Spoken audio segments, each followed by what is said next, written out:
Hi, everyone. I'm Samira Sain. I'm the New York Director for Common Sense. I'm so glad to be able to bring us all together for this special conversation in what is a national digital iteration of our regular local talks called Common Sense Conversations.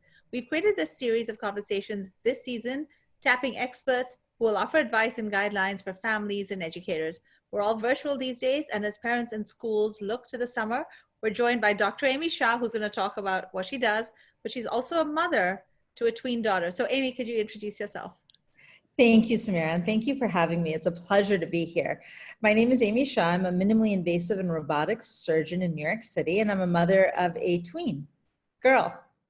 Wow. Well, thank you. I just want to mention, thank you for everything that you doctors do. There's been such an outpouring of appreciation for doctors, and we're so grateful.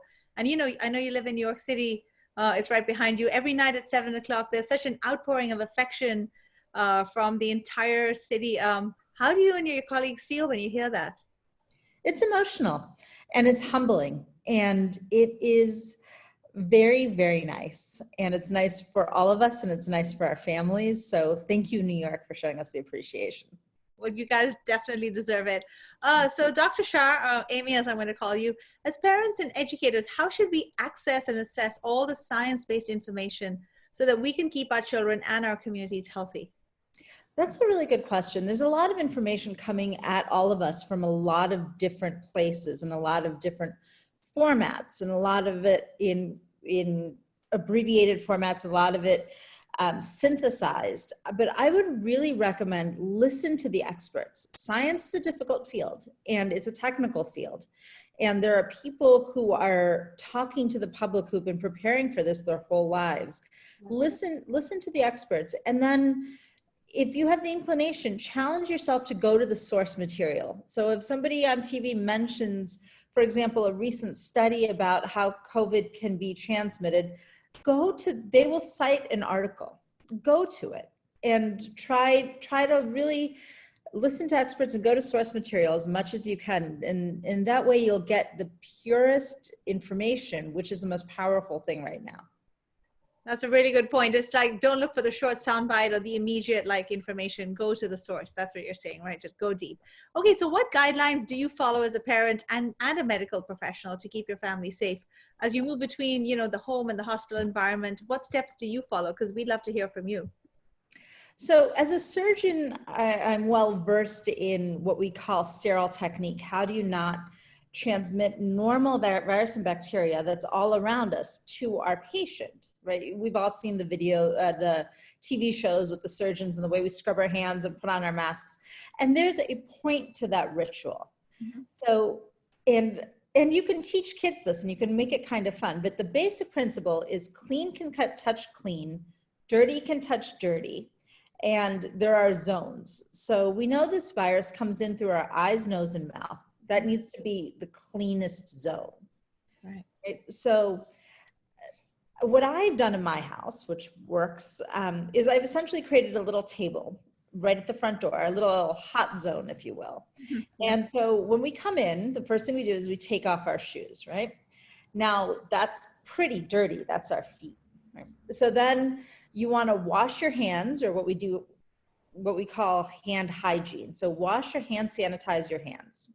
Then and only then take off your mask, and try to do it in a way where you're not touching the eyes, nose, and mouth. So try to grab it from the ear loops, lean forward, and pull it off your face that way. Mm-hmm. And then wash or hand sanitize again. I have a little container by the front door for dirty masks, and I have a little container for clean masks. Now, we want to remember, don't rewear these masks. And if you're using a cloth mask, wash them after you wear them. The last thing you want to do is pick up a dirty mask and put it right against your face. It is less than ideal. Yeah. Well, you know what? I would love to do another video with you just showing us how to put a mask on properly, because I'm sure half of us don't even know how to, wear those N95 masks. Even we shouldn't be wearing them, but if we do, we'll do a separate one just on a how-to. But, I do have a question. We're about to head into the summer, or we're already in summer, and camps are opening up. What should parents be thinking about? And since the guidelines aren't entirely clear, or are they?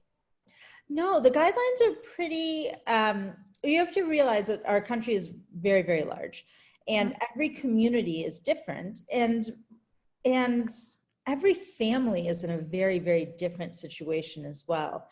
The CDC has low risk, more risk, higher risk as the way they're breaking, they're looking at certain activities and putting them as low risk, higher risk, but there's no zero risk.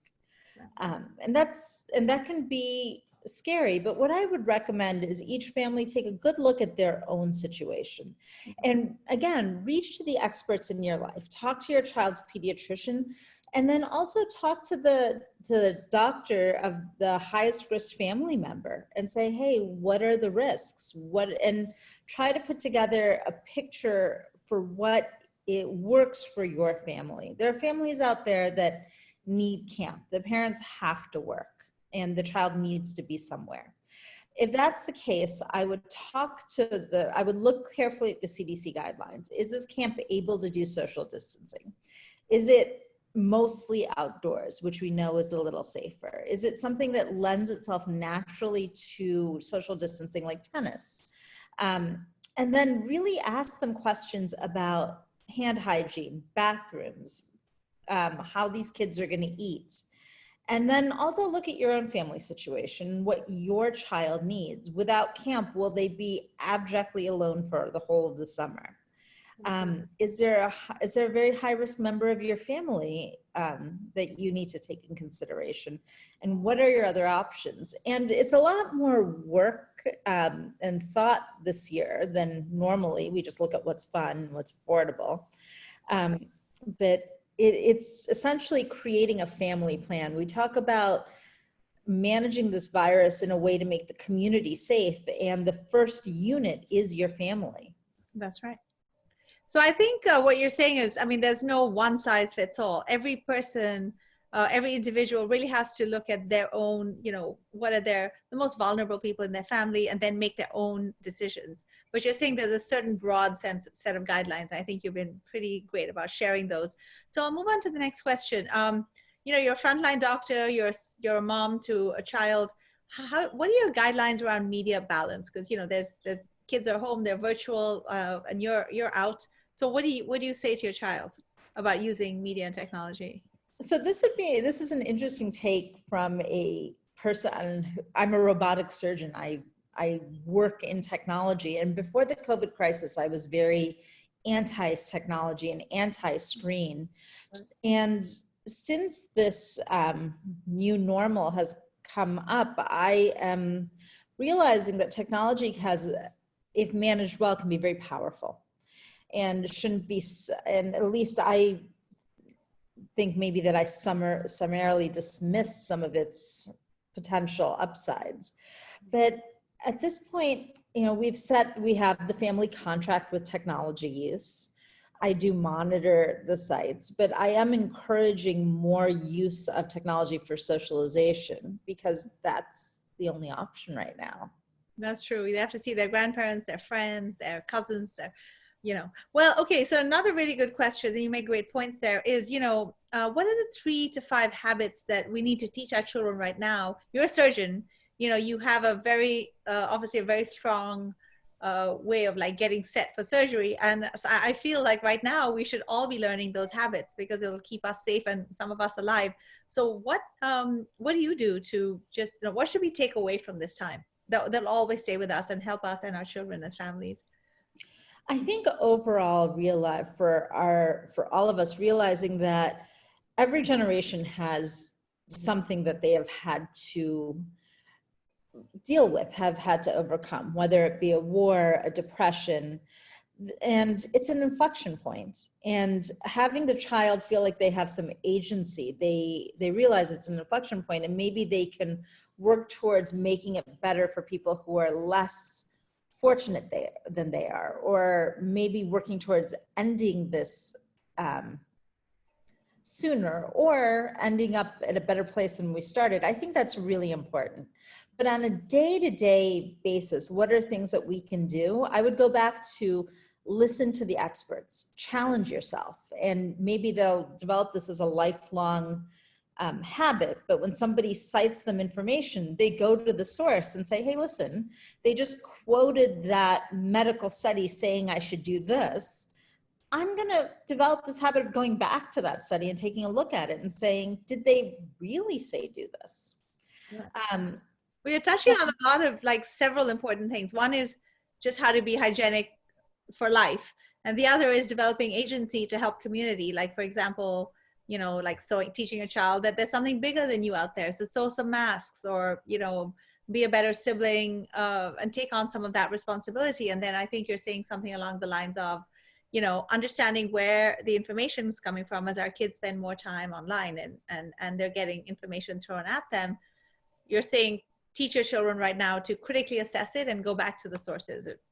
Just touching on many important points, right? That's well, and then in terms of day-to-day habits, in terms of simply being as you know, going out into the world and being as safe from a virus as possible, kids can actually learn this, and it can actually be kind of, it can be like their thing, right? Like they can kind of learn it, they can kind of monitor their siblings, or maybe not, but it's really quite difficult, and it's a practice that you have to get into, but not touching your face.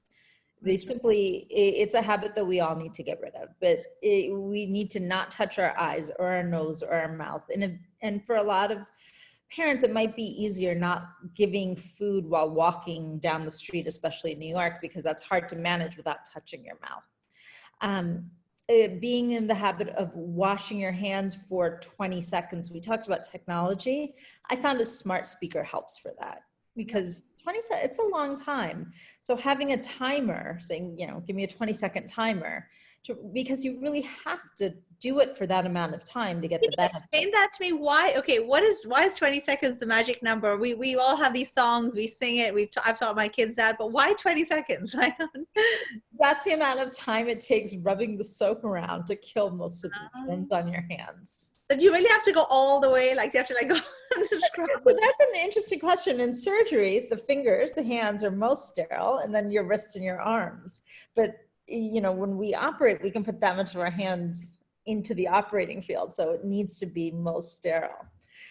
At home, the kids can just wash, you know, under their fingernails, between their fingers, in their hands, but for 20 seconds. And same with the hand sanitizer. It needs to actually cover all the surfaces and let air dry. Another good habit to get into is having, you know, the kids touch the elevator button, hand sanitize. If they touch the handles, hand sanitize. Wow. Well, I have to say thank you. You've given us lots of food for thought. Some optimism, I think, you know, around assessing how we can go back to camp. And thank you for everything you do. And you're looking as cool as, I know you've come from a long day at, you know, in the hospital, and you look as cool, calm, and collected as ever. Now you're going into mom mode now. I am. Well, thank you, Samira. It's been a pleasure talking to you. Thank you, Dr. Shah. We'll talk to you soon. Okay. Take care. Bye.